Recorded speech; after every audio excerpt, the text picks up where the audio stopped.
ಬಂಧುಗಳೇ, ಎಲ್ಲರಿಗೂ ಕೂಡ ಜೈ ಸೇವಾಲಾಲ್, ಜೈ ಭೀಮ್. ನಾನು ವಿಜಯ್ ಜಾಧವ್, ಆಲ್ ಇಂಡಿಯಾ ಬಂಜಾರ ಸೇವಾ ಸಂಘದ ರಾಜ್ಯಾಧ್ಯಕ್ಷ. ಬಂಧುಗಳೇ, ತಮಗೆಲ್ಲರಿಗೂ ಕೂಡ ಒಂದು ವಿಶೇಷವಾದಂಥ ಒಂದು ಮನವಿಯನ್ನು ಕೂಡ ಮಾಡ್ಕೊಳ್ತಾ ಇದ್ದೀನಿ, ಮತ್ತೆ ಮಾಹಿತಿಯನ್ನು ಕೂಡ ನಾನು ಹಂಚ್ಕೊಳ್ತಾ ಇದ್ದೀನಿ. ಮಾನ್ಯ ನ್ಯಾಯಮೂರ್ತಿ ನಾಗಮೋಹನ್ ದಾಸ್ ರವರ ಒಂದು ವರದಿಯಲ್ಲಿ ಸ್ಪರ್ಶ ಮತ್ತು ಅಸ್ಪರ್ಶ ಪದಬಳಕೆಯನ್ನು ಮಾಡಲಾಗಿದೆ. ಈ ಒಂದು ಪದಬಳಕೆಯ ವಿರುದ್ಧ ಆಲ್ ಇಂಡಿಯಾ ಬಂಜಾರ ಸೇವಾ ಸಂಘ ಈಗಾಗಲೇ ರಾಜ್ಯಾದ್ಯಂತ ಹೋರಾಟವನ್ನು ಕೈಗೊಂಡಿದೆ. ಸ್ಪರ್ಶ ಮತ್ತು ಅಸ್ಪರ್ಶ ಅನ್ನುವಂಥದ್ದು ಸಂವಿಧಾನ ವಿರೋಧಿ ಪದಗಳು, ಸಂವಿಧಾನದಲ್ಲಿ ನಿಷೇಧಿಸಲ್ಪಟ್ಟಂತಹ ಪದಗಳು, ಮತ್ತೆ ಆ ರೀತಿಯಾದಂತಹ ಎಲ್ಲ ಆಚರಣೆಗಳನ್ನು ಕೂಡ ನಿಷೇಧವನ್ನು ಮಾಡಲಾಗಿದೆ. ಮತ್ತೆ ಆ ರೀತಿಯಾದಂತಹ ಆಚರಣೆ ಪದಬಳಕೆಯನ್ನು ಮಾಡಿದ್ರೆ ಅದು ದಂಡಾರ್ಹ ಅನ್ನುವಂಥದ್ದು ಕೂಡ ಸಂವಿಧಾನದಲ್ಲಿ ಸ್ಪಷ್ಟವಾಗಿ ಹೇಳಲಾಗಿದೆ. ಆದರೆ ಸ್ವತಃ ನ್ಯಾಯಮೂರ್ತಿ ಆಗಿದ್ದಂತಹ ನಾಗಮೋಹನ್ ದಾಸ್ ರವರು ಈ ವರದಿಯಲ್ಲಿ ಆ ಒಂದು ಪದಬಳಕೆಯನ್ನು ಮಾಡಿರುವಂಥದ್ದು ಎಲ್ಲರಿಗೂ ಕೂಡ ಆಶ್ಚರ್ಯವನ್ನು ಉಂಟು ಮಾಡಿದೆ. ಆದರೆ ವಿಶೇಷವಾಗಿ ಮಾನ್ಯ ಮುಖ್ಯಮಂತ್ರಿಗಳು ಸಂವಿಧಾನ ತಜ್ಞರು ಕೂಡ ಹೌದು, ಸಂವಿಧಾನವನ್ನು ಬಲ್ಲವರು ಕೂಡ ಹೌದು. ಆದರೆ ಈ ಒಂದು ಪದಬಳಕೆಯನ್ನ ಆ ವರದಿಯಿಂದ ಕೈ ಬಿಡುವಂತಹ ಒಂದು ಕೆಲಸವನ್ನು ಮಾನ್ಯ ಮುಖ್ಯಮಂತ್ರಿಗಳು ಮಾಡಬೇಕಾಗಿತ್ತು. ಈಗಾಗಲೇ ಆಲ್ ಇಂಡಿಯಾ ಬಂಜಾರ ಸೇವಾ ಸಂಘದ ವತಿಯಿಂದ ಎಲ್ಲ ಒಂದು ಜಿಲ್ಲಾಧಿಕಾರಿಗಳ ಮುಖಾಂತರ ಈ ಪದಬಳಕೆಯನ್ನು ಬಿಡಬೇಕು ಅಂತ ಹೇಳ್ಬಿಟ್ಟು ಹೋರಾಟವನ್ನು ಕೈಗೊಂಡಿದೆ. ನಾನು ವಿಶೇಷವಾಗಿ ಎಲ್ಲರಿಗೂ ಕೂಡ ಮನವಿಯನ್ನು ಮಾಡ್ಕೊಳ್ಳೋದು ಏನಪ್ಪಾ ಅಂತಂದ್ರೆ, ನಾವೆಲ್ಲರೂ ಕೂಡ ರಾಜ್ಯ ಸರ್ಕಾರಕ್ಕೆ ಆಗ್ರಹವನ್ನು ಮಾಡಬೇಕಾಗಿದೆ. ವಿಶೇಷವಾಗಿ ಮಾನ್ಯ ಮುಖ್ಯಮಂತ್ರಿಗಳಿಗೆ ಮನವಿಯನ್ನು ಕೂಡ ಮಾಡ್ಕೋಬೇಕಾಗಿದೆ. ಮಾನ್ಯ ಮುಖ್ಯಮಂತ್ರಿಗಳೇ, ಈ ರೀತಿಯಾದಂತಹ ಸಂವಿಧಾನ ವಿರೋಧಿ ಪದಗಳು, ಸ್ಪರ್ಶ ಮತ್ತು ಅಸ್ಪರ್ಶ ಪದಗಳನ್ನ ನಾಗಮೋಹನ್ ದಾಸ್ ವರದಿಯಿಂದ ತಾವು ತತ್ಕ್ಷಣವಾಗಿ ಕೈ ಬಿಡಬೇಕು ಅಂತ ಹೇಳ್ಬಿಟ್ಟು ನಾವು ತಮ್ಮಲ್ಲಿ ಆಗ್ರಹವನ್ನು ಕೂಡ ಮಾಡ್ಕೊತಾ ಇದೀವಿ, ಮತ್ತೆ ಮನವಿಯನ್ನು ಕೂಡ ಮಾಡ್ಕೊಳ್ತಾ ಇದೀವಿ. ಕಾರಣ, ಈ ರೀತಿಯಾದಂತಹ ಸಂವಿಧಾನ ವಿರೋಧಿ ಪದಗಳನ್ನು ಬಳಕೆ ಮಾಡುವಂಥದ್ದು ಎಷ್ಟರ ಮಟ್ಟಿಗೆ ಸರಿ? ಮಾನ್ಯ ಮುಖ್ಯಮಂತ್ರಿಗಳು ಇದರ ಬಗ್ಗೆ ಗಂಭೀರವಾಗಿ ಆಲೋಚನೆಯನ್ನು ಮಾಡಬೇಕು.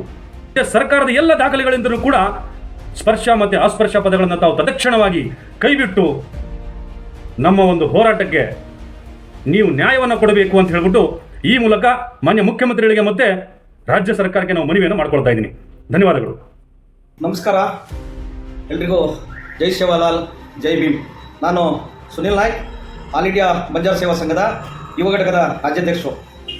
ಬಂಧುಗಳೇ, ಏನು ಇವತ್ತು ನಮ್ಮ ಒಳ ಮೀಸಲಾತಿ ವಿಚಾರವಾಗಿ ಇಡೀ ರಾಜ್ಯಾದ್ಯಂತ ಏನು ಒಂದು ಹೋರಾಟ ನಡೀತಾ ಇದೆ, ಇಡೀ ರಾಜ್ಯದಲ್ಲಿ ಏನು ಚರ್ಚೆ ನಡೀತಾ ಇದೆ, ಒಳ ಮೀಸಲಾತಿ ವರ್ಗೀಕರಣ ಮಾಡಲಿಕ್ಕೆ ಏನು ನಾಗಮೋಹನ್ ದಾಸ್ ಆಯೋಗ ಏನು ಸರ್ಕಾರಕ್ಕೆ ಒಂದು ವರದಿಯನ್ನು ತಲುಪಿಸಿದೆ, ಆ ವರದಿಯಲ್ಲಿರ್ತಕ್ಕಂಥ ಅಸಂವಿಧಾನಿಕ ಪದ ಈ ಕೂಡಲೇ ಕೈ ಬಿಡಬೇಕು ಅಂತೇಳಿ ನಾವು ಇವತ್ತು ಆಗ್ರಹವನ್ನು ಮಾಡಿ ಎಲ್ಲ ಕಡೆ ಹೋರಾಟವನ್ನು ಮಾಡ್ತಾ ಇದ್ದೀವಿ.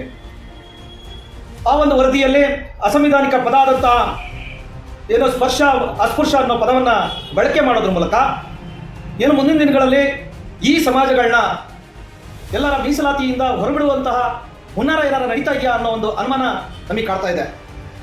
ಎಲ್ಲರ ಮೀಸಲಾತಿಯಿಂದ ಹೊರಬಿಡುವಂತಹ ಹುನ್ನಾರ ಏನಾರ ನಡೀತಾ ಇದೆಯಾ ಅನ್ನೋ ಒಂದು ಅನುಮಾನ ನಮಗೆ ಕಾಡ್ತಾ ಇದೆ. ಯಾಕೆ ಅಂತಂದ್ರೆ, ಬಾಬಾ ಸಾಹೇಬ್ ಅಂಬೇಡ್ಕರ್ ಅವರು ಸಂವಿಧಾನ ಬರೀಬೇಕಾದ್ರೆ ಎಲ್ಲೂ ಸಹ ಏನು ಸ್ಪರ್ಶ ಅಸ್ಪರ್ಶ ಅನ್ನೋ ಪದ ಎಲ್ಲೂ ಬಳಕೆ ಮಾಡಿಲ್ಲ.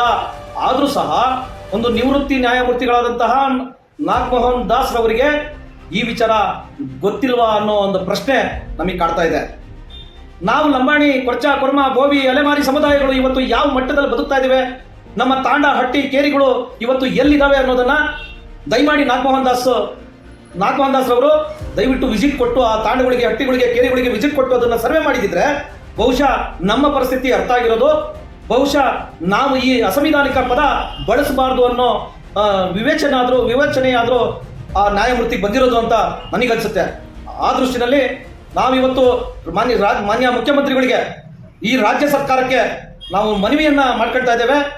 ಈ ಆಲ್ ಇಂಡಿಯಾ ಬಂಜಾರ ಸೇವಾ ಸಂಘದ ಜಿಲ್ಲಾ ಮತ್ತು ತಾಲೂಕು ಪದಾಧಿಕಾರಿಗಳು ಎಲ್ಲರೂ ಸೇರಿ ನಾವು ಒಂದು ಹೋರಾಟವನ್ನ ಕೈಗೊಳ್ತಾ ಇದ್ದೇವೆ. ಕೆಲವು ಕಡೆ ಆಲ್ರೆಡಿ ಹೋರಾಟವನ್ನ ಮಾಡಿದ್ದೇವೆ. ಈ ಅಸಂವಿಧಾನಿಕ ಪದವನ್ನ ಈ ಕೂಡಲೇ ಕೈ ಬಿಡಬೇಕು. ಅಂತಂದ್ರೆ ಮುಂದಿನ ದಿನಗಳಲ್ಲಿ ಆಲ್ ಇಂಡಿಯಾ ಬಂಜಾರ ಸೇವಾ ಸಂಘ ಉಗ್ರವಾದ ಹೋರಾಟವನ್ನ ಕೈಗೊಳ್ತದೆ ಅನ್ನೋ ಒಂದು ಮಾತನ್ನ ಈ ಸಂದರ್ಭದಲ್ಲಿ ಹೇಳಿ ಬಯಸ್ತೇನೆ. ಎಲ್ರಿಗೂ ಜೈ ಭೀಮ್.